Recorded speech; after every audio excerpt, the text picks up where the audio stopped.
Mesdames et messieurs, bonjour. Après de vifs débats à l'Assemblée nationale, les députés ont finalement adopté jeudi 21 octobre dernier la modification de la loi sur la santé sexuelle et reproductive qui légalise désormais l'interruption volontaire de toute grossesse au Bénin. Une disposition légale qui continue d'opposer plusieurs courants de pensée, qui pour en juger de la pertinence, qui pour dénoncer son caractère opposé aux valeurs de la tradition africaine. C'est cette actualité qui va nourrir en premier le débat sur ce numéro de Carré Politique. Nous aborderons ensuite la recrudescence des démissions qui continuent de s'observer au sein des partis tant de la mouvance présidentielle que de l'opposition, et ceci malgré les exigences de la réforme du système partisan. Et dans les 10 dernières minutes de cette émission, je vais recevoir Dr Nancy Sogbosi, médecin en santé publique, avec elle nous apprécierons les implications de cette loi sur la légalisation de l'avortement au Bénin. Mais avant tout ceci, voici les notes de la semaine.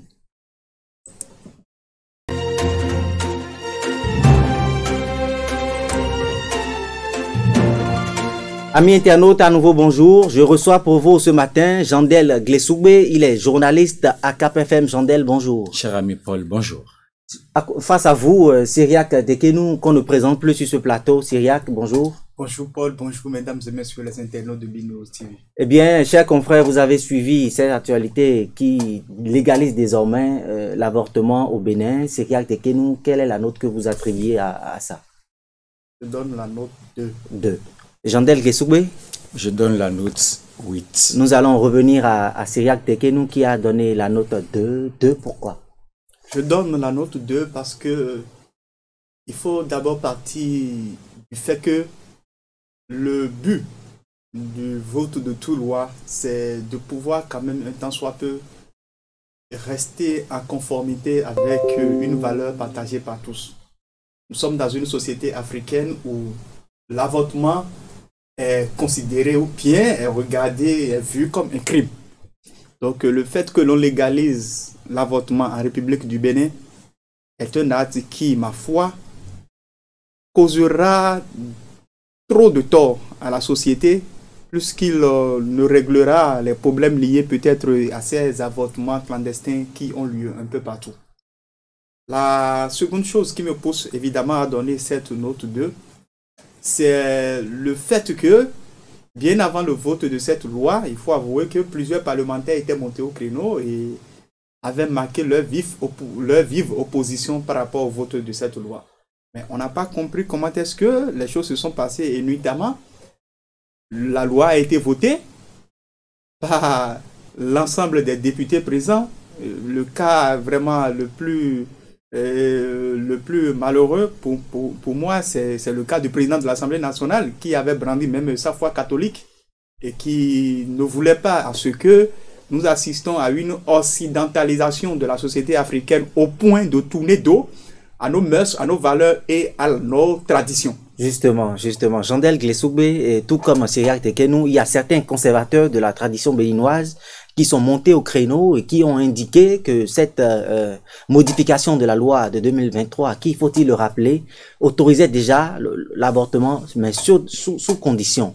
Est-ce que c'est un alignement sous la colonisation, sous les réalités occidentales, tout comme le pense Dekenou? Non, je crois que nous ne sommes pas dans une logique que réellement on a légalisé l'avortement sans mettre des garde-fous. Non, parce que quand on lit bien les nouvelles dispositions de la loi, il y a des conditions qui sont fixées. Et ce n'est que en respectant ces conditions que la femme peut demander à avoir un certificat médical qui l'autorise à passer à un avortement. Et lorsque nous suivons un peu de près la logique du gouvernement, je pense que il faut reconnaître que on est dans une vision de pouvoir sauver des vies humaines. Lorsque, être humain que nous sommes, vous aviez eu malheureusement la chance d'avoir connu un parent qui est décédé suite à un avortement clandestin, vous ne pouvez qu'applaudir des pieds et des mains cette disposition-là. Parce qu'auparavant, si on arrivait à permettre à une jeune fille de se rendre dans une clinique appropriée pour se faire avorter, on n'aurait pas eu des conséquences auxquelles saigne durant plusieurs jours et la fin, nous la connaissons. C'est parce que ce n'était pas autorisé et qu'on ne pouvait pas le faire à visage découvert que les gens se rendaient dans des cabinets, dans les rues, dans les quartiers qui n'ont pas l'équipement approprié pour le faire.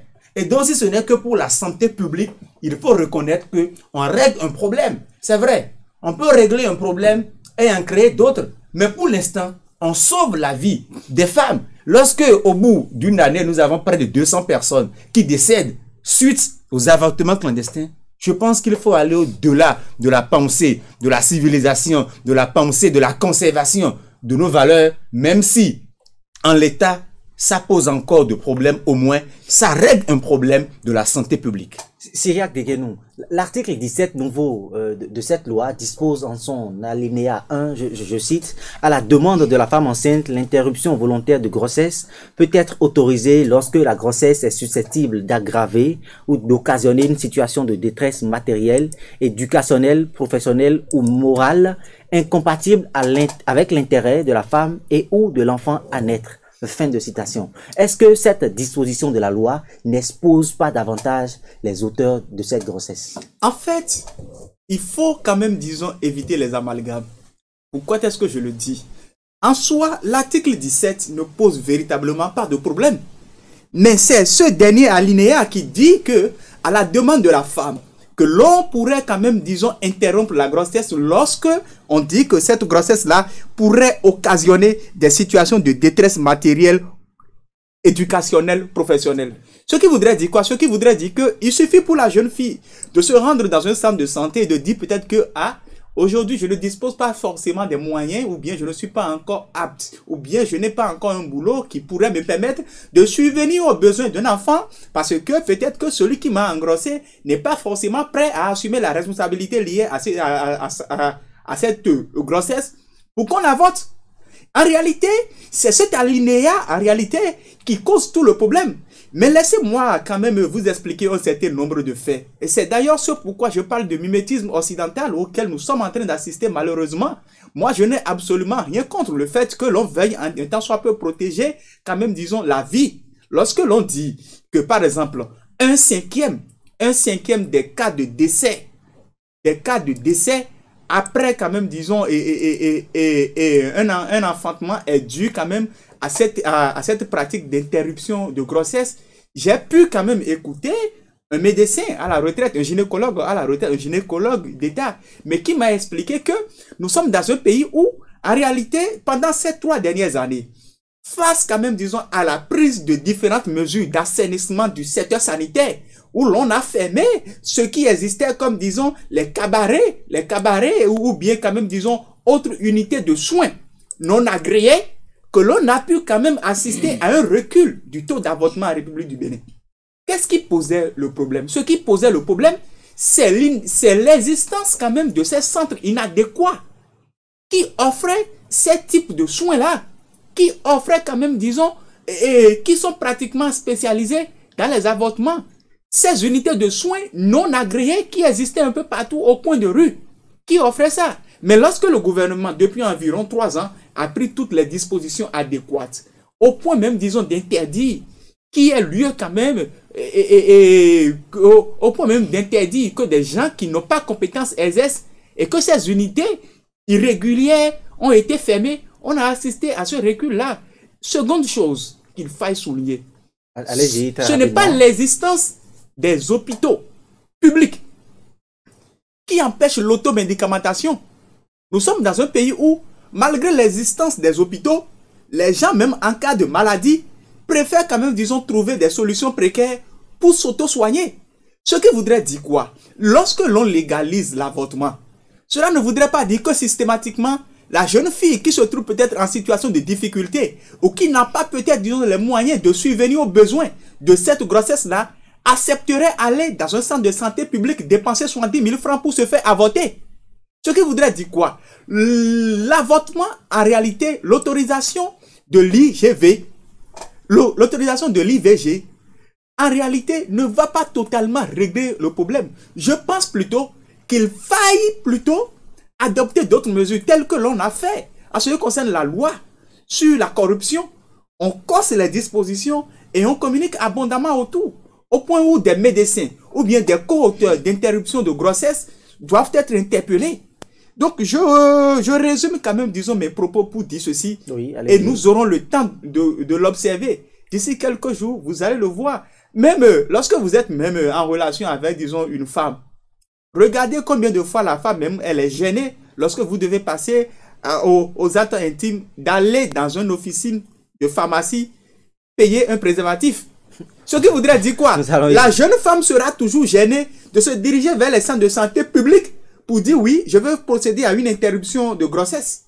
On va y revenir. Jean-Del Glessoubé, vous avez suivi cette réaction du président de l'Assemblée nationale et qui, avant même l'adoption de cette loi, a eu une réaction presque incisive par rapport à cette initiative de légaliser l'avortement au Bénin. Il avait entre autres dit, je voudrais bien citer, l'avortement est la mort d'une société, car partout où la pratique a eu lieu, la société a vieilli. Qu'est-ce qui a changé? Je dirais tout simplement, seuls les imbéciles ne changent pas. Et de 8h à 10h, beaucoup de choses peuvent se passer. Et lorsque nous tenons un discours, ça dépend de la compréhension que nous avons du sujet. Puisque la position dans laquelle nous sommes à l'instant immédiat. Puisque le président de l'Assemblée nationale est le premier représentant du Parlement béninois. Oui, et dans un autre contexte, c'est-à-dire mon point de vue personnel ne peut pas prévaloir, ne peut pas être au-delà de l'intérêt général. Et nous sommes en démocratie. De l'Assemblée nationale, nous sommes en démocratie. Déteint directement sur l'ensemble des 83 députés. Non, être président ne veut pas dire, mais il n'a qu'une seule voix face à 82 autres. Et donc, du coup, lui seul, dans sa posture, ne pouvait pas faire voter une loi. Et ce qu'il faut reconnaître, c'est que avant cette loi, l'avortement était autorisé au Bénin dans certaines conditions. Lorsque une femme qui est tombée enceinte suite à un acte de viol, mais elle n'était pas autorisée à procéder à un avortement de façon légale. Lorsque c'est-à-dire la grossesse est le fruit d'une relation incestueuse, mais vous voulez que la femme là garde la grossesse? Ce que je voudrais faire remarquer, c'est que sur le plan de nos valeurs traditionnelles, il se pose un problème. Je suis d'accord. Mais pour l'instant, ce qui me préoccupe, c'est la vie, c'est la santé publique, c'est la vie de ces jeunes filles, de ces jeunes dames qui décèdent. Et c'est ce que l'on arrive à déclarer. Et mieux, lorsqu'on le dit, ça ne veut pas dire que c'est laissé à la portée de tout le monde. Hein. Mais ce n'est que ceux qui ont les moyens qui pourront le faire.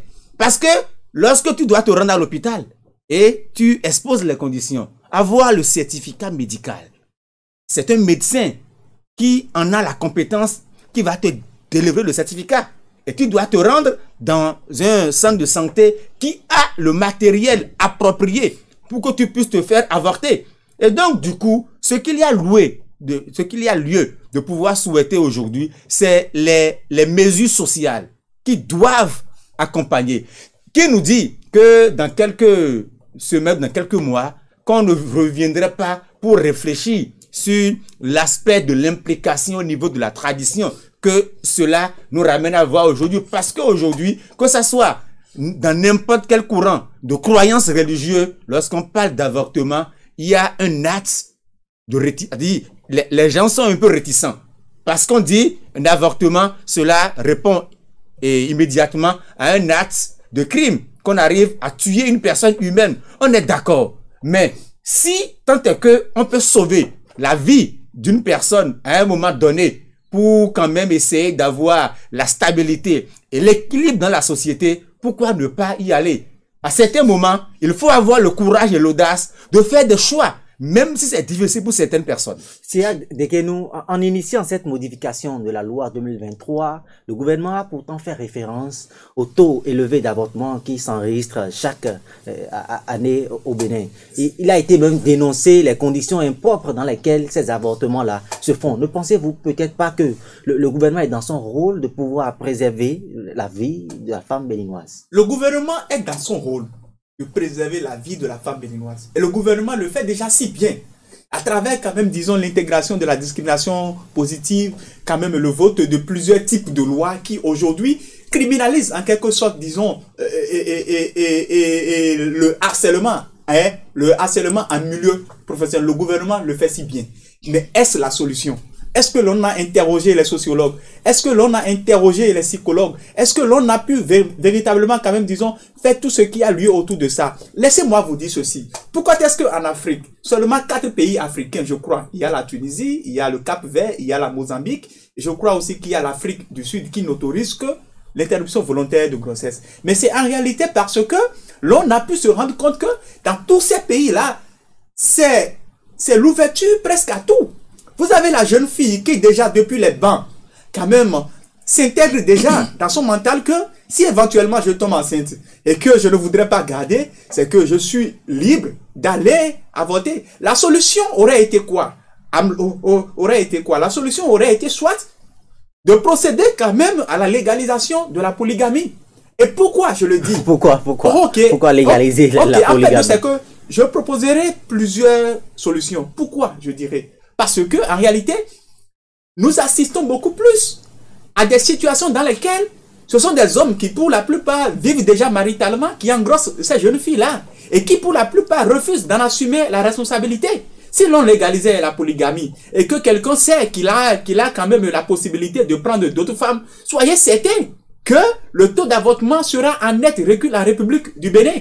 Le second aspect de la chose, c'est qu'il faudra également aussi améliorer l'offre de soins. Le gouvernement le fait si bien, il faut l'avouer, à travers quand même, disons, cette réforme qui déjà assainit le milieu. Et les gynécologues sont unanimes là-dessus. Le taux d'avortement en République du Bénin pendant ces 3 dernières années est en net recul. Pourquoi? Parce que les cabarets de soins et autres là qui étaient un peu partout dans les coins de rue ont été fermés. Donc, c'est alors difficile pour les gens de se porter vers des centres de santé publics ou bien des centres de santé privés agréés pour pouvoir se faire avorter parce que, en fait, le médecin qui s'adonne à ça risque de perdre son boulot. Donc, il y a tout un aspect de choses dont il fallait véritablement tenir compte parce que, même dans des ménages, il arrivera même des fois où votre épouse ne va pas vouloir garder la grossesse pour telle ou telle raison. Donc, c'est tout un tas de choses dont il fallait véritablement tenir compte pour éviter que l'on soit quand même face à une situation où l'interruption de la grossesse sera peut-être perçue comme, disons, le divorce. Et le risque, c'est que l'on puisse également aussi assister de ces jours à la légalisation de l'homosexualité. Vous avez suivi, Jandel, l'intervention de Seya Dekenou qui est même allé jusqu'à faire des propositions aux législateurs.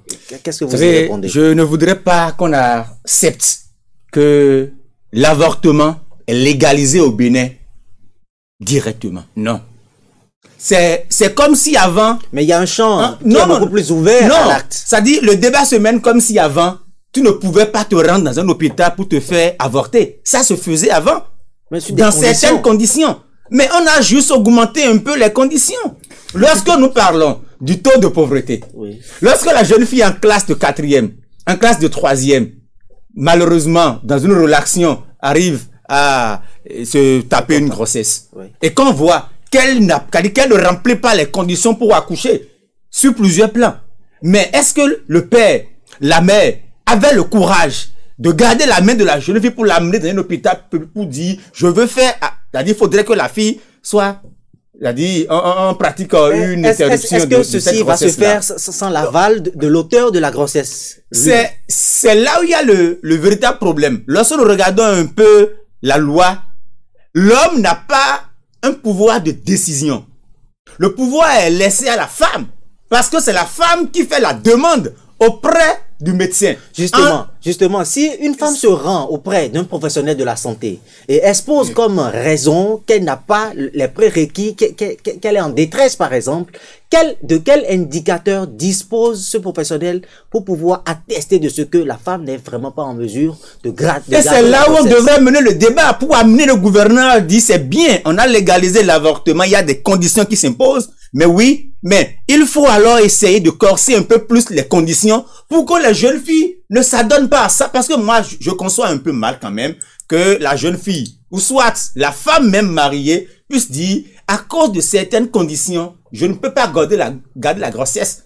Mais il faille prendre aussi en considération l'avis de l'auteur de la grossesse lorsque ce dernier est présent et répond de la paternité. Mais lorsque il y a une démission totale, Vous voulez qu'on continue toujours à avoir des enfants qui n'ont pas de père, à construire une société sur des délinquantes griffes? Je rebondis sur cette intervention de Jandel pour dire quoi? Oui. Vous savez, en réalité, au fait, c'est que nous n'avons pas les mêmes destins dans la vie. C'est vrai que si l'avortement était quelque chose qui était légalisé depuis fort longtemps au Bénin, c'est certain que plusieurs personnes ne seraient même pas ministres dans le gouvernement. Vous voyez, on n'aurait même pas eu certains ministres, certains députés, ou même certains présidents de la République, qui ne sont que le fruit d'une grossesse indésirable, à un moment donné, qui ne sont que des fruits d'une grossesse où il n'y avait véritablement pas les moyens pour subvenir à leurs besoins. Combien ne sont-ils pas, ces footballeurs-là, qui sont nés dans un foyer, ou bien c'est-à-dire dans un ménage, où le père ne disposait même pas du minimum pour prendre soin de la grossesse. Mais finalement, ils sont nés, ils se sont battus pour être ce qu'ils sont aujourd'hui. En réalité, là où nous sommes, c'est-à-dire quoi? Dès lors que, quand même, disons, le fœtus est là, c'est qu'il y a déjà la vie. Il n'y a même pas lieu même de procéder à une interruption quelconque de grossesse. C'est vrai que j'attends véritablement le gouvernement sur un point, sur le décret d'application de cette loi-là. Je voudrais véritablement, quand même, disons, voir quand même comment est-ce que le décret d'application de cette loi-là pourra ne serait-ce que restreindre le champ des avortements auxquels nous devons véritablement assister. Parce que le problème auquel nous assistons aujourd'hui, c'est qu'il y a une crise morale au Bénin actuellement. Il y a une crise morale et nos sociétés africaines s'occidentalisent de telle sorte que l'on veut absolument tout faire, tout copier tel que ça se fait dans l'Occident. Cyriaque Dekenou, vous avez suivi le ministre de la Santé, Benjamin Runkwatin, qui a appelé quand même les uns et les autres à aller au-delà de ces considérations d'ordre religieux ou moral pour des condamnations de principe. Il faut condamner. Il faut condamner le fait que des avortements se déroulent de façon clandestine. Ça là, je suis quand même, disons, très clair là-dessus. Cependant, je pense que quand même cette disposition de la loi, qui d'une certaine façon autorise à ce que dans des conditions peut-être de détresse morale ou professionnelle, que la femme puisse quand même demander une interruption de grossesse, quel est alors quand même, disons, l'indicateur de mesure qui peut permettre à un médecin, à un gynécologue d'évaluer que véritablement cette femme-là se trouve dans une détresse morale ou bien dans une détresse professionnelle? Quel est cet indicateur-là? Je pense que le ministre de la Santé a été suffisamment clair. Parce qu'il a dit, le gouvernement prendra toutes les dispositions. Les décrets d'application vont essayer de restreindre un peu et de définir le champ d'application de la loi. Et c'est vrai, il faut faire des propositions, mais pour le moment, je crois que ce qui doit plus nous préoccuper, c'est l'aspect où on arrive quand même à sauver des vies. Et je l'ai dit à plusieurs reprises, je suis d'accord que cela se pose un problème sur le plan religieux, sur le plan de nos traditions. Mais avec le temps, on trouvera également des solutions pour ça. Mieux en vaut un que de ne rien avoir. Parce que nous avons aujourd'hui un problème descendant dans nos rues. C'est vrai, je suis d'accord avec mon cher ami Cyriaque que beaucoup de personnalités ne seraient pas en vie si les parents avaient décidé d'aller à un avortement. Mais dans les mêmes conditions, la vie d'hier, ce n'est pas celle que nous avons aujourd'hui. Il y a beaucoup plus des hommes irresponsables aujourd'hui qui n'arrivent pas à assumer la paternité et qui ramassent les pots cassés, si ce n'est que nos sœurs. Et donc du coup, sur l'aspect qu'on arrive à protéger la vie de la jeune fille, la vie de nos femmes, je dis, c'est quand même une prouesse. Le reste des problèmes que nous allons rencontrer dans l'application de cette loi, on va la régler aussi avec le temps. Mais cette loi qui a été adoptée sans prendre forcément en compte les précisions que vous venez d'évoquer là, est-ce que ça ne laisse pas la loi patauger, naviguer dans une certaine ambiguïté? Pourquoi vous voulez qu'on arrive à réfléchir à voir à l'instant T tous les contours avant d'y aller? Si à un moment donné, on devrait interroger sociologues, historiens, nos tradithérapeutes, les hommes religieux, on n'en viendrait jamais à ce stade-là. Parce que chaque personne, c'est-à-dire dans ces différents courants de pensée, ont leur opinion sur la question. Mais malheureusement, c'est une question qui touche nos mœurs, qui touche la tradition. Mais qui en est garant? C'est une question de portée générale. Mais qui en est garant aujourd'hui? Non, en fait, vous savez quoi? Vous savez, c'est-à-dire que... Allez-y. Il faut quand même que l'on puisse, à un moment donné, imaginer un certain nombre de choses. Vous savez, vous êtes père d'une fille. Et votre fille sait déjà depuis la classe de 3e que si éventuellement il lui arrivait de tomber enceinte, qu'elle pourrait aller avorter. Je vais vous dire ceci. Vous savez pourquoi est-ce que sur les bancs, bon nombre de filles ne s'adonnent pas quand même, disons, au rapport sexuel? Mais c'est parce qu'elles craignent les grossesses en réalité.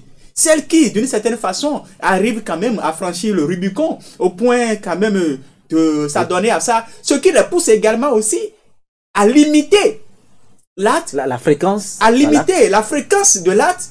Mais c'est la crainte de tomber enceinte. En réalité, lorsque cette crainte-là, elle disparaît, c'est tout à fait évident qu'il n'y aurait même plus, encore qu'aujourd'hui, elles sont en voie de disparition des filles vierges que vous allez épouser. Donc, tout le problème se pose là. Je pense même qu'il faille même aller loin. Ces cas de grossesse abandonnée, ces cas quand même dans lesquels les hommes refusent essentiellement d'assumer la responsabilité, j'ai proposé 2 choses. J'ai dit ceci, il faille davantage améliorer l'offre de soins. Seconde chose, il faille procéder ne serait-ce qu'à la légalisation de la polygamie, de sorte que les hommes qui se croient virils, mais qui en matière de responsabilité se retrouvent impuissants, qu'il faille les contraindre à prendre ces filles-là qu'ils enceintent. Troisième chose, pourquoi ne pas réfléchir comme certains pays qui, d'une certaine façon, pour pouvoir imposer la reconnaissance de paternité, en arrive même à ce que le gouvernement subventionne les tests ADN. Si quelqu'un refuse de reconnaître la grossesse, dès lors que la fille porte plainte, sous week-end, on procède quand même, disons, au test ADN et on définit qui est le père de la grossesse. Et celui-là est contraint de prendre quand même cette grossesse-là en charge. Donc, ce qui est évident, c'est le fait que, malheureusement, nous avons plusieurs personnalités qui, aujourd'hui, et telles que je l'ai dit tout à l'heure, ne seraient jamais venues au monde. D'autres sont des ministres, d'autres sont quand même, disons, de hauts cadres de ce pays qui ne seraient jamais venus au monde s'il y avait cette légalisation de l'avortement. Parce que la plupart ne sont que issus d'une relation dont on ne voudrait pas forcément. On vous aura compris, c'est Yak Dekenou, le débat reste toujours pendant, mais nous allons pour l'instant aborder cette vague de démissions qui se note actuellement, tant dans les partis de la mouvance présidentielle, tant dans les partis de l'opposition. Jandel Guessoubé, la réforme du système partisan à laquelle ces acteurs politiques ont quand même souscrit, montre-t-elle ces insuffisances? La réforme du système partisan est à rude épreuve, oui, mais tous les acteurs de la classe politique n'étaient pas d'accord pour y aller. J'ai coutume de dire, Patrice Talon aurait dû réunir dans une salle toute la classe politique et faire un coup magistral. Parce que, qu'ils vous souviennent, en 2016, il était le seul candidat qui, dans son projet de société, avait proposé, défini qu'il voulait de cette réforme-là, même si l'idée existait. Et donc, tous n'avaient pas compris en réalité le fond quand on parle de la réforme du système partisan. Eh bien, l'Assemblée nationale a failli. Parce qu'on ne pouvait pas vouloir régler un problème et en créer d'autres. On voyait tout ce qui se passait. Pourquoi ils n'ont pas autorisé que lorsque tu es élu, lorsque tu as un mandat électif, un exemple, tu es un élu UP, tu ne pourras pas démissionner avant la fin de ton mandat électif? Parce que c'est parce que tu as défendu les idéaux de l'UP que tu as été élu. Tu as adhéré et que tu as été élu même sur la liste. Que la base, les électeurs ont porté leur choix sur toi. Et donc, dès l'instant où tu démissionnes du parti, en même temps, tu as perdu la confiance de ces électeurs à la base. Mais nos députés étant habiles et sachant qu'ils vont toujours démissionner pour aller de gauche à droite habilement, ils ont soustrait cette disposition-là. Mais malheureusement, le gouvernement devra revenir encore à la charge. Et je crois qu'à ce stade-là, le président de la République doit reconnaître que cette réforme est un échec. Et sur ce point, c'est pour ça qu'il faille réintroduire encore à l'Assemblée. Parce que la solution, c'est de contraindre l'élu pour lui dire, quand tu démissionnes, tu perds les avantages de l'élu. La solution est là. Hein. Sinon, je ne crois nullement au fait que la réforme du système partisan à l'étape actuelle est un échec. Non. Vous savez, il faut quand même, disons, reconnaître que toute loi fautée doit être mise à rude épreuve. Et aujourd'hui, nous sommes en train de voir à quel point la loi, quand même, elle est éprouvée par les élus. Mais ce qu'il faut souligner, c'est que, contrairement à ce qui se passait auparavant, nous n'avons pas encore jusque-là enregistré la démission d'un député de son bloc vers un autre bloc. Non, pas Heureusement, forcément, mais il y a eu mais tout au moins, plusieurs- quand même, disons, il y a des combien de conseils blocs? communaux. Il y a combien de blocs à l'Assemblée? J'en viens en fait, c'est-à-dire, il n'y a que 2 blocs à l'Assemblée. Mais lorsque l'on Il sait y a qu'aujourd'hui, des émissions qui ont été enregistrées dans écoutez, les deux s'il blocs. vous plaît, écoutez, s'il vous Allez-y, plaît. allez-y, très Il rapidement. n'y a que 2 blocs à l'Assemblée. Qui Parlons- partagent les mêmes visions. Écoutez, parlons du cas des élus. Oui. Mais est-ce que cela a empêché qu'au niveau d'une commune donnée, que l'élu d'un autre bloc démissionne pour aller vers un autre bloc? Non. C'est pour dire quoi en fait? Tout ce que nous voyons aujourd'hui donne raison au président Patrice Talon, qui connaissant la moralité de nos acteurs politiques, qui pour la plupart n'évoluent qu'au gré de leurs intérêts, assurent quand même, disons, porter et faire voter cette loi-là à nos parlementaires. Et aujourd'hui, nous en sommes à un point où, effectivement, je rejoins finalement Jandel pour dire que il faille dans un contexte de renforcement du système partisan, il faille dans un contexte de financement des partis politiques, du renforcement de la crédibilité du pouvoir des partis politiques, imposer à ce que dès lors que quelqu'un quitte sa formation politique, qu'il en payera le prix par rapport à son siège. Vous avez vu ces conseillers-là de Copargo qui ont démissionné de l'Union progressiste. C'est pour vrai que finalement cela adhérer pose au le Bloc problème. républicain. Non, en fait, non, c'est que au niveau de Copargo, je crois, ils ont démissionné de la FCBE. De la FCBE. De la FCBE, Pour aller- pardon, pour aller vers le pour aller vers le Bloc républicain finalement. bon, en fait, peu importe. Cela pose Ok. 2 types de problèmes aujourd'hui. Oui. Cela pose le problème lié au fait que les formations politiques en République du Bénin sont loin d'être des centres de formation à la vie partisane. On vous Parce aura que compris. vous avez des leaders qui, pour la plupart, sont capables d'assumer une véritable responsabilité en matière de démocratisation au niveau de la formation politique. Et vous avez également aussi des acteurs politiques qui, au gré de leurs intérêts, sont tout à fait capables de démissionner d'un poste et foncer jeu de ping-pong. Il faille renforcer le système partisan, imposer à ce que désormais, lorsque vous démissionnez d'une formation politique vers une autre et que vous êtes un élu, vous perdez votre siège. Merci Cyriac Dekenou. Je rappelle que vous êtes le directeur de publication du quotidien Émergence Info. Avec vous, nous avons fait le débat avec Jandel Glessoubé, journaliste à Cap FM. Fidèle de B-News, nous sommes à la fin de cette émission. Merci et à bientôt.